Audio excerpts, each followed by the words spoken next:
Thank you, everyone that joined. Welcome. My guest is popularly known as the Don. He's a writer, he's a speaker, he's a trainer, he's an online evangelist.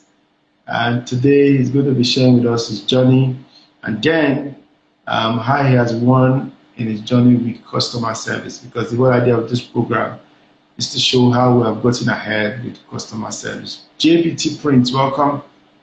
Vivian Nesiama, welcome. Emeka Nobis, I've accepted your invite. All right, welcome, bro. How you doing today, Emeka?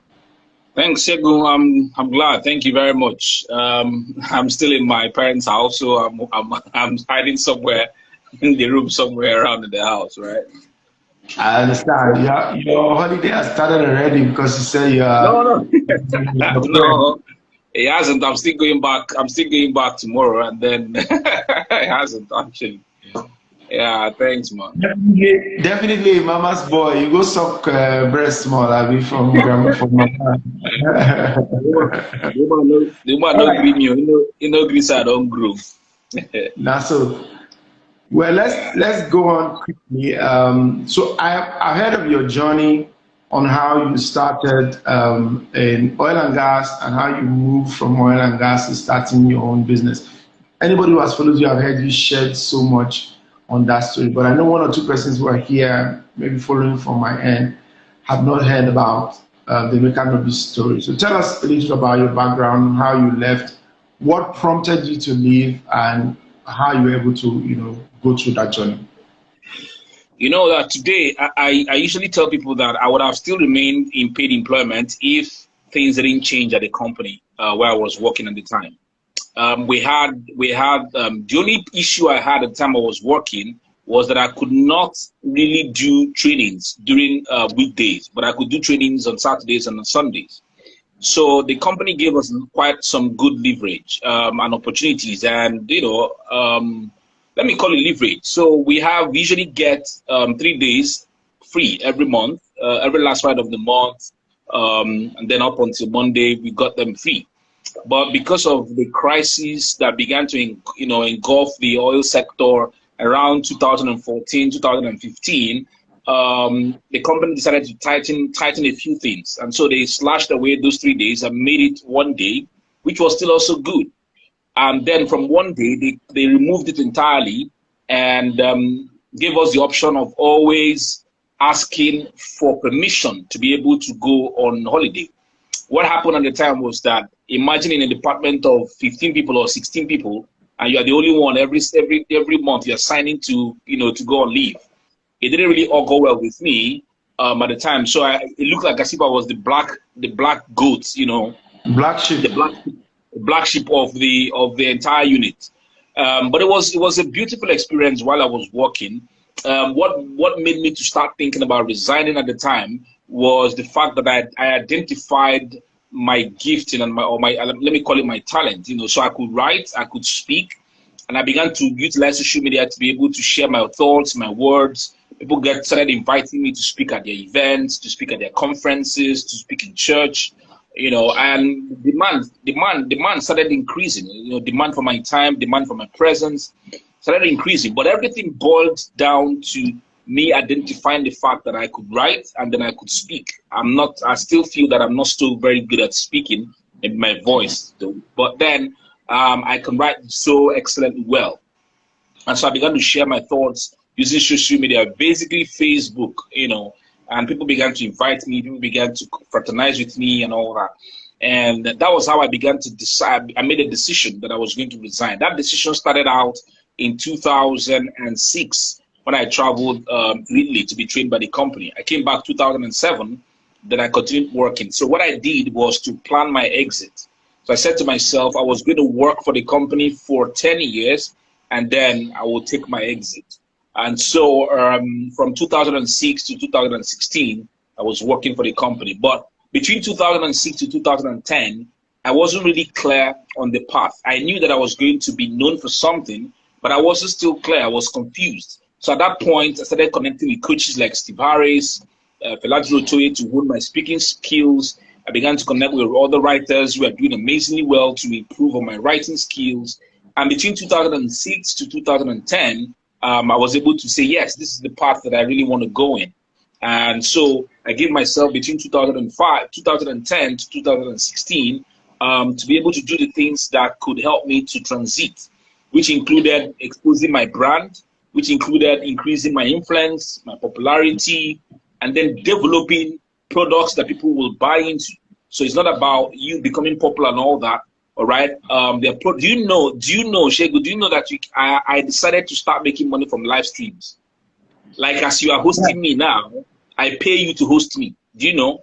So I decided I just started that 2 weeks ago because I looked at my timeline and I felt like, yeah, people are beginning to watch my live streams. It doesn't matter if there are 10 people or 20 people who are watching, but I found out that when people watch live streams, and even when they replay the live streams, they tend to take action, all right? And so I said to myself, wow, since people know that Emeka Nobis is good and I'm influential, why don't I start to monetize my live streaming? And to tell you the truth, I'm hosting 2 people this week. I'm hosting someone tomorrow. I'm hosting another guy on Friday. And that's part of how I'm making money. So imagine that I charge, because the full package is 100K. So imagine if I do 100K every week, just interview one person. That's like 400 or 500K extra income that is coming in, or from live streams. So I'm now putting it out there, for people to take a look and say, yeah, I want to come on. So people are asking me questions now, and I'm sending a package to them. Yeah, 2 people have accepted, and I am, I'm just testing it out to see how it works, right? So that is about making money, right? So I needed to design the products that the products that were going to help me to sustain my finances by the time I was leaving paid employment. So I did all that between 2006 to 2010. 2010 to 2016. And on the 18th of March 2016, I dropped my resignation letter. And ever since then, it's been a journey of building. I'm still learning. There are things that I'm not doing right. There are things I do wrong from time to time, but I keep learning and coming back to tweak. And I just keep building. I'm not yet a multi-millionaire, but I know I earn a few millions here and there. But we are still on the journey of becoming better and building. So that's what it is for me. That has been my journey so far. It was a great experience working as an in the oil servicing sector. Part of the things that I learned from there was how to work with human beings, how to work in teams, how to live a structured life. All right. So waking up in the morning, you're going to work. The time of your break, you go to break, you eat, you come back again, you work again till 5 p.m., 6 p.m., and you're gone. That's structured life, which is some of the things that people who start businesses lack. So there's no structure in what they're doing, so they just do it anyhow they like, and then it leads them to lose money, right? That discipline to be able to stay the course and to see to its fruitful end. So some of those things are the things I learned while I was working on, for 10 years, and I'm always sharing these experiences and telling people, this is me. This is what I have learned. This is what I'm putting to use in my own life now in my journey as I keep getting better.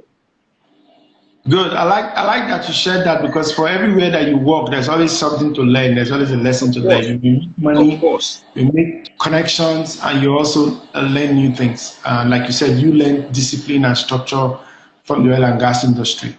First thing I would like to ask you, Emeka, aside from the background that I've asked now, and which you have substantively explained, is many people are in the position that you were 2016, where they are like, this is not working for me anymore. I want to start something, but there is that big gap.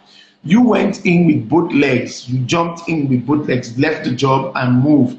I know that there's always that lacuna. There's always that space where now you are in the river.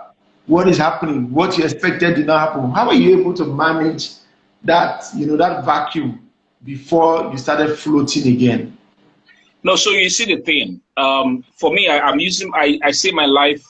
I don't know how to do. I don't want my life to be like the absolute, but I can tell you the absolute truth. When I decided I was going to go on this journey, the key things that came to mind was, number one, Emeka, what will you be known for? Secondly, this thing that you say you want to do, what obtains in that industry? What should you do to be able to fly high on that path. And so I began to ask those questions, because questions, as you question, you get answers and your path becomes clearer. Not that all the parts or all the things we do will come to us 100% clear, but as you begin to, when you're driving on the road and there's fog on the road, for example, Hamatan is coming now, there's fog. As you are driving, there is fog at, further ahead there is fog. You're not seeing clearly, even at, when you're, but as you are moving gradually, you find out that the fog just directly in front of you is clear. And you realize that on those kinds of occasions, the car is not speeding. The car is driving gradually, because if you're speeding, you never can tell what's going to happen in front. So you're moving gradually, all right? Even if it's night, you are putting on your headlamp and you're driving gradually, maybe 60 kilometers per hour, all right, or 50 or even 40 as the case may be. And as you're doing it, the fog is clearing gradually. You're not seeing the end still, but you know that you're on a destination and you're on a journey. You're going towards the. So that's how it is with me. I mean, that's how I think about life. As I'm moving, there are things, and as I'm asking questions, and as clarity, as the answers are coming, all right, answers that can come from introspection or from reading books or from attending trainings or seminars or having conversations with other individuals, then I consistently have clarity as I keep moving. Now, the thing was that I began to ask those questions early enough. And so number one, the person said, one of them said to me, Emeka, you have to be known. If you really need to be fruitful on this journey of thought leadership, and you need to be known.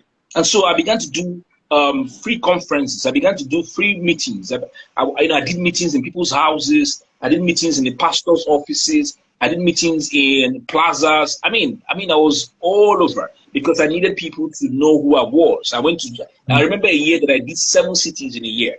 All right, 7. So I was going to one city after the other, just spreading my name, let people know who Emeka Nobis was. And then secondly, the person also said, I need to connect with other great individuals. And I began to do that.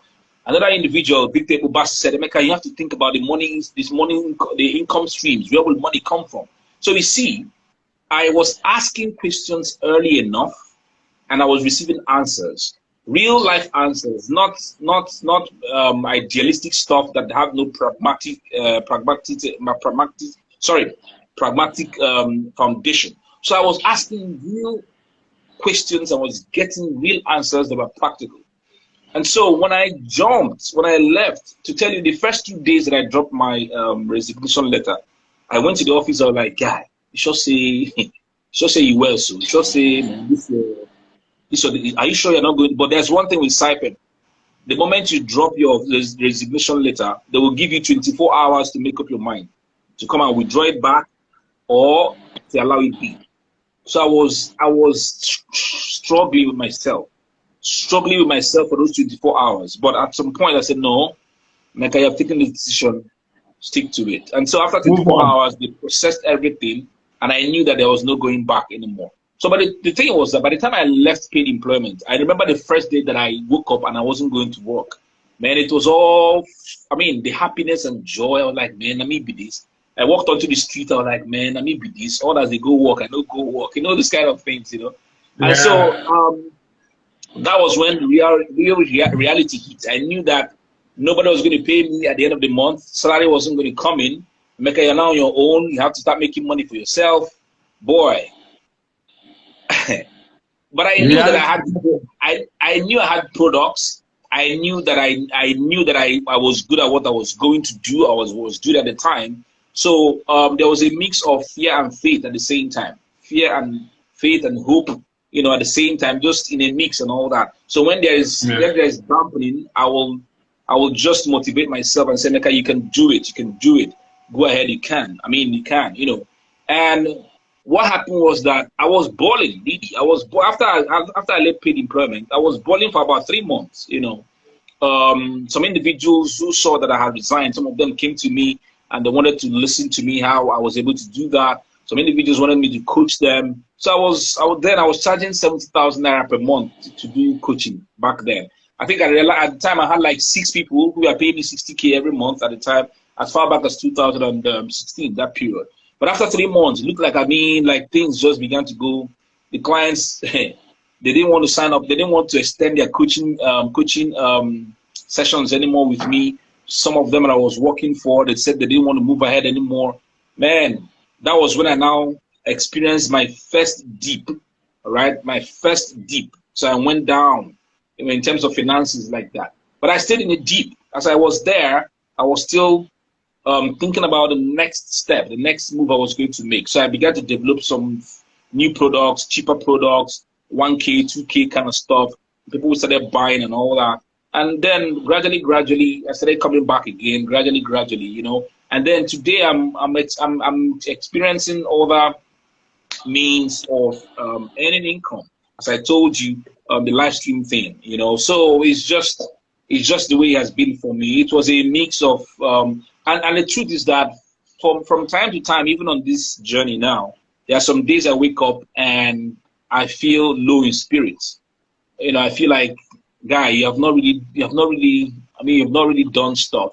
You know, so I go on Facebook and I see some individuals. I see a lady who started 4 years ago.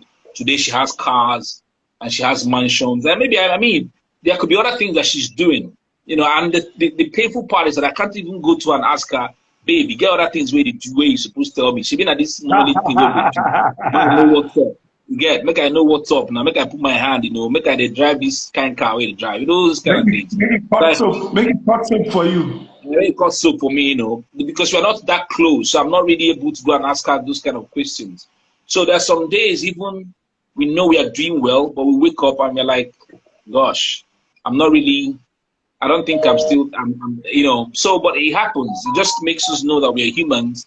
And what it means is that we are all constantly yearning to do more and more and more as we keep growing. So I didn't really just step out fully without proper analysis, without proper questioning, without proper research. So I did all that before I jumped in fully into the journey that I am on now. So I'm happy. I can tell you that I'm happy. Every day I wake up to new challenges, to new opportunities, to new things, and I keep on improving on the things I'm doing. All right, thank you so much. Now we know, we have the whole idea about the background and where you are now. This conversation is on winning with customer service. First of all, I'd like to ask, what's your thoughts on customer service in Nigeria? You know, for me, I when we hear the word customer service, people are thinking when you walk into the bank, you just go to that place where those 2 or 3, 4 ladies are there, all looking beautiful, and then all their job is all about receiving all the attacks by clients of the bank or by customers of the bank, and all they are there just trying to placate people's anger and all that stuff.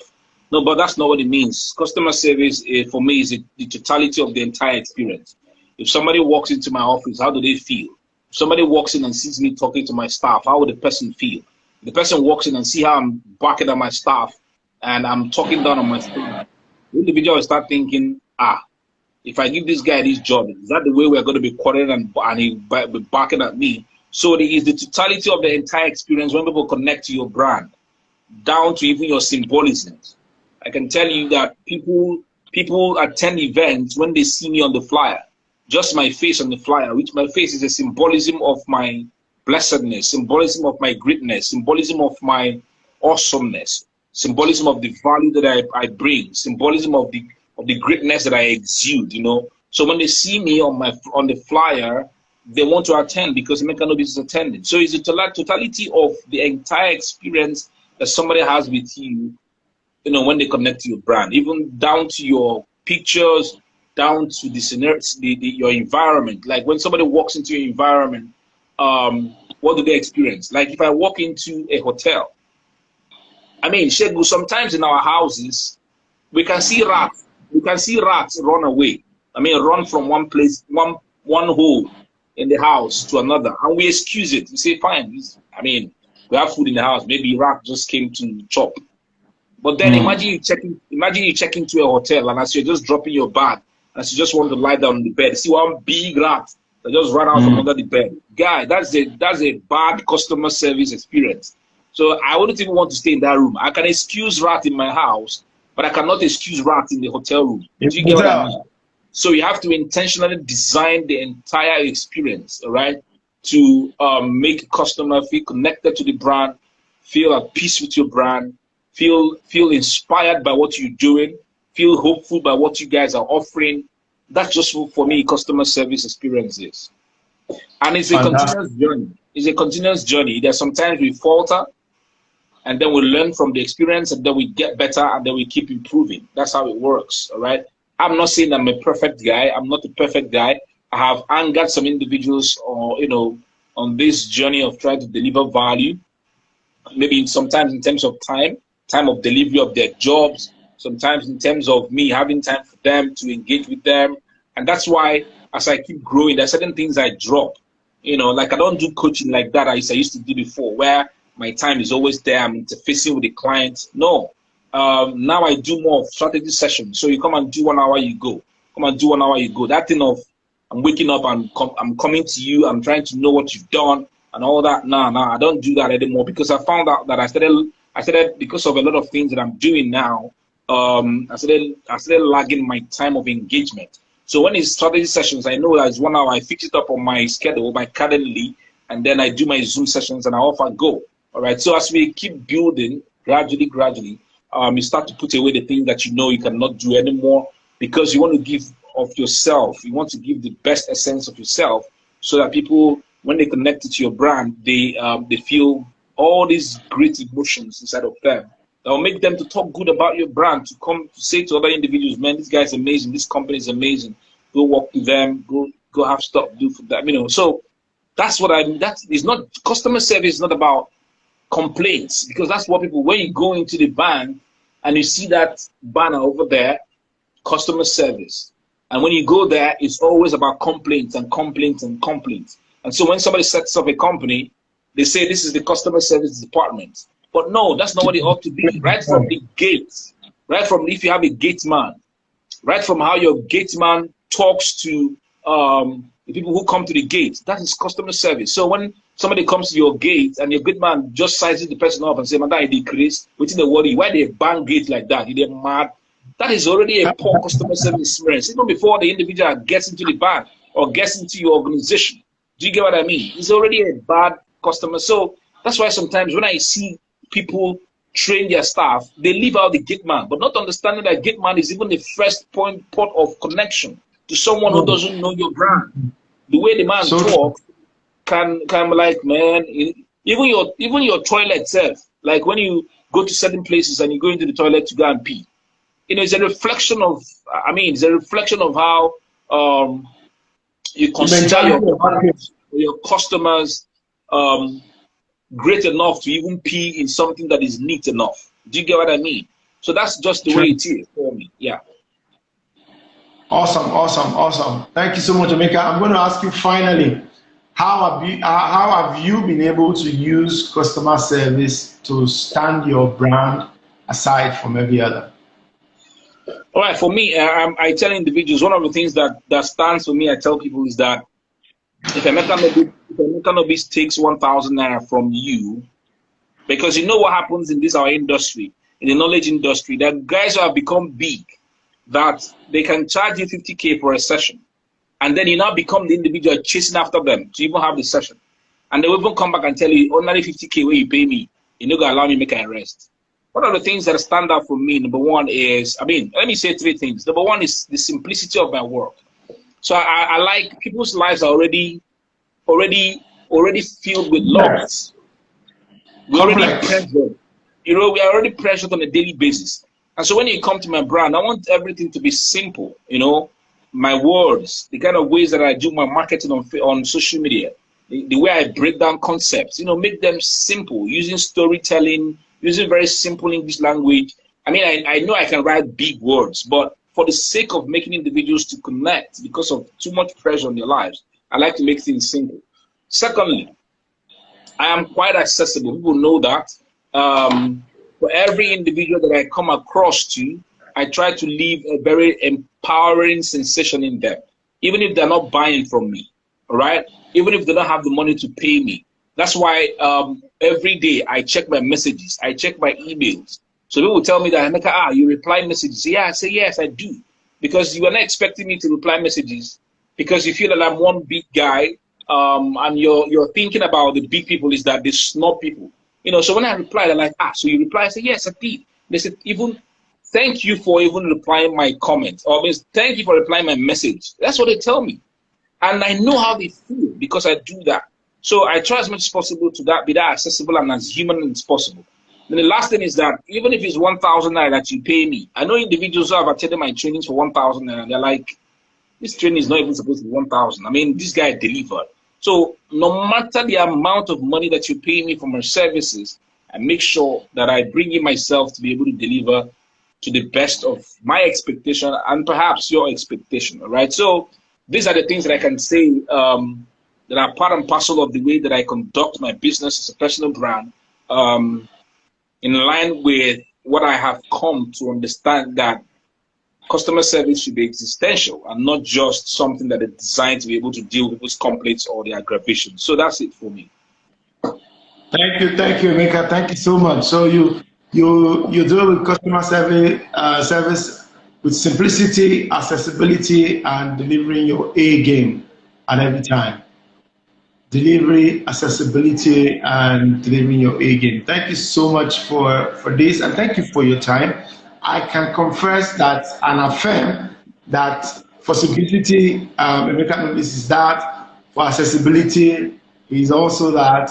And in delivering the A game, he has delivered the A game. And if you watch from the beginning, you can tell also that he has delivered even with his A game today. Thank you, my brother, for coming.